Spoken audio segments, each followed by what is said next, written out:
नमस्ते मित्रांनो, नमस्कार.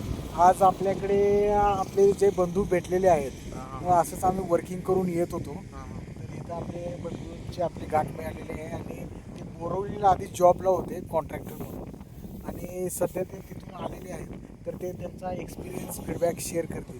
किंवा सध्या तुम्हाला म्हणजे जॉबमध्ये आणि ही जी गावाकडची जी लाईफ आहे ह्याच्यामध्ये तुम्हाला म्हणजे काय डिफरन्स काय वाटतं, म्हणजे नेमकं तुम्हाला म्हणजे काय भारी काय वाटतं यातलं? गावाला सुख शांतता आहे पहिली गोष्ट मेन.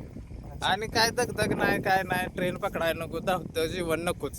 बरोबर अगदी एक शेळी घेतली होती 3,500 रुपयाला. बरोबर त्याची पिल्लं होत होत होत होत गेली. आणि आमच्या गावाला डोंगरी असल्यामुळे चारा भरपूर. एक अच्छा. शेळीची आता जवळजवळ माझ्याकडे 35 आहेत शेळ्या. बरोबर आणि भरपूर त्याच्यातनं फायदा आहे, फक्त त्याचं एक टेक्निक जुळलं पाहिजे. बरोबर. सगळ्याला शक्य नाही. सुरुवात शून्यातनं केली तर सक्सेस होणार. बरोबर फक्त कसं आहे, शून्यातनं नाही केलं तर ती सक्सेस होणार नाही. त्याला अनुभव यायला पाहिजे. एक घेतली, एकाची 2 झाली, 2ची 4 झाली, 4ची 5 झाली, अशी आता 35 आहेत शेळ्या माझ्या. तरी तुम्ही आता ह्याच्यातून तुम्हाला मंथली तुम्ही इन्कम किती जनरेट करू शकता? मंथली नाही, 6 महिन्याला अगदी 2 ते 2.5 लाख रुपये कुठं गेलेच नाही ते 6 महिन्याला. 6 महिन्याला 6 2 ते महिन्याला 2.5 आता लाख. माझ्याकडे जवळजवळ 25 पिल्लं आहे ती 10 शेळीच्या माग. आणि तुम्हाला ह्याच्यामध्ये म्हणजे तुमचं बेसिक ह्याला जे कॅपिटल भांडवल जे आहे म्हणतो भांडवल ते काय? भांडवल फक्त 3,500 रुपये मी गुंतवले होते. सुरुवातीला. माझं नवीन लग्न झालं होतं ते. अच्छा. आता घरची म्हणली जरा 2 महिने येतात तर घरी बसून काय करायचं म्हणून एक घेतलेली शेळी फक्त 3,500 रुपयाचं भांडवल गुंतवलंय. आज त्याचं माझ्याकडे नाही म्हटलं तरी न सांगता येणार एवढं प्रॉफिट झालंय त्याला. मला सांगू शकत नाही मी की त्याच्यातनं एवढं उत्पन्न निघालंय म्हणून. म्हणजे अंदाजे 3,500 पासून तुम्ही सुरुवात सुरुवात केली. केली. 3,500चं एक तुम्ही आपले एक छोटस एक पिल्लू घेतलं पिल्लं म्हणा. घेतलं आणि आणि तिथून त्याचं आता ते तुमच्या एक 30-35 शेळ्या आहेत शेळ्या आहे ते आता अंदाजे. अंदाजे. आणि बरं. ह्याला डेली तुम्ही काय म्हणजे कसं हे मेंटेन करता काय? 2 तास संध्याकाळी आणि 2 तास सकाळी फक्त चारतो. त्याला म्हणजे चराय नेतो. बाकी दिवसभर ते आरामच करते, ते रिलॅक्सच असते ते एकदम. आणि बाकीचे पण तुमचे उद्योग काय शेती वगैरे पण शेती करता? साईड आहे की आपल्याकडे शेती पण. आता 5-6 पोती सोयाबीन झाले, आज अच्छा. गहू पेरायचा आहे, ज्वारी पेरली काल. ह्या जोड भागात व्यवसाय लय अगदी सगळ्याला चांगला आहे बरं का. शेळीपालन. शेळी शेळीपालन. पालन. हा, शून्यातनं सांगतोय काय, एकच केलेली फक्त, कमी- एकच शेळी घेतलेली.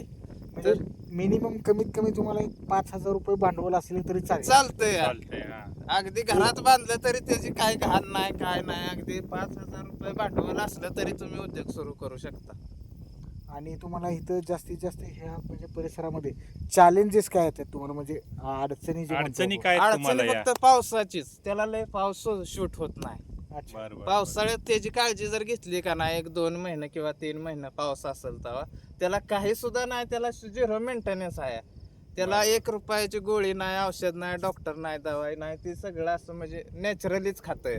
आणि एवढी त्याला मागणी आहे की काय त्याला विचारूच नका. रोज त्याला गिरायक आहे. आता विकायचं म्हटलं तरी त्याचं 2-3 लाख रुपये कुठं गेलंच नाही. तर अशी नेऊन दिली ना तरी सुद्धा त्याला म्हणजे फक्त मेन बचावात्मक म्हणलं की पावसाळ्याची 2 महिने, पावसाळा 2 ते 3 महिने आणि फक्त कुठे त्याची काय काळजी घेणं गरजेचं आहे. बिबट्या- त्याला चांगला बिबट्या काय काय कुठं? सुद्धा नाही, त्याला काय सुद्धा नाही. तसं काही वन्य प्राण्याचा त्रास नाही. ह्या परिसरामध्ये जे आपला आता हा जे कुरवलीचा जो परिसर आहे हा इतका निसर्गरम्य आणि इतका सुंदर परिसर आहे. तर इकडे बाकीच्या ज्या वन्य प्राण्यांचा काय वावर असतोय का इकडे? डुकर आहे ती एक डुकर, पण त्याचं ते नासधूस पिकाची करते, ते ह्याला काय त्रास नाही.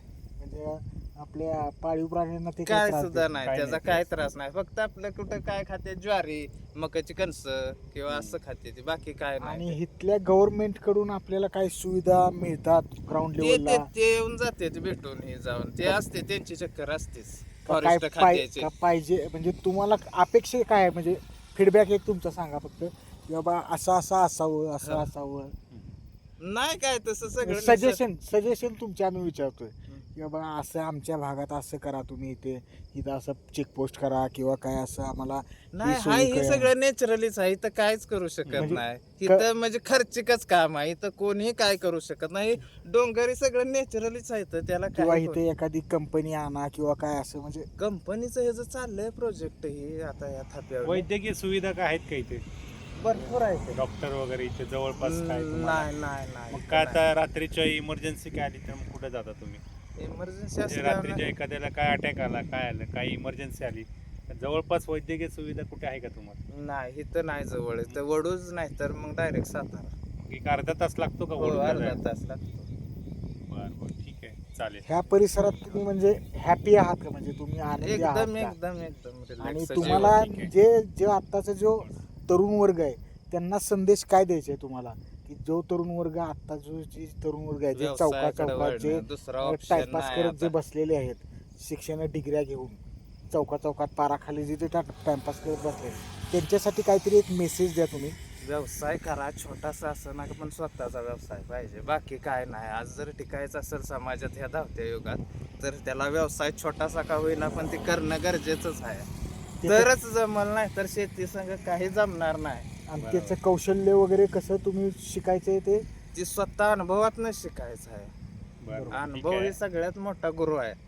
चालेल ठीक आहे. तुम्ही बोलला आमच्या चॅनलवर तुमच्या हे नमस्कार. केले. आपलं नाव काय सर दादा? सचिन चंद्रकांत मधने, चंद्रकांत मधने. गाव कुठलं ते सर? आंबेरी. आंबेरी. ठीक आहे चालेल. धन्यवाद. धन्यवाद. आपण आपला वेळ दिला आणि आमच्या चॅनेलला आपला वेळ दिला आणि खूप छानपणे माहिती सांगितली. आम्ही आपले आभार व्यक्त करतो आणि आपल्याशी आम्ही असंच नातं कायम पुढे ठेवू. धन्यवाद. धन्यवाद. थँक्यू. लाईक करा, सबस्क्राईब करा.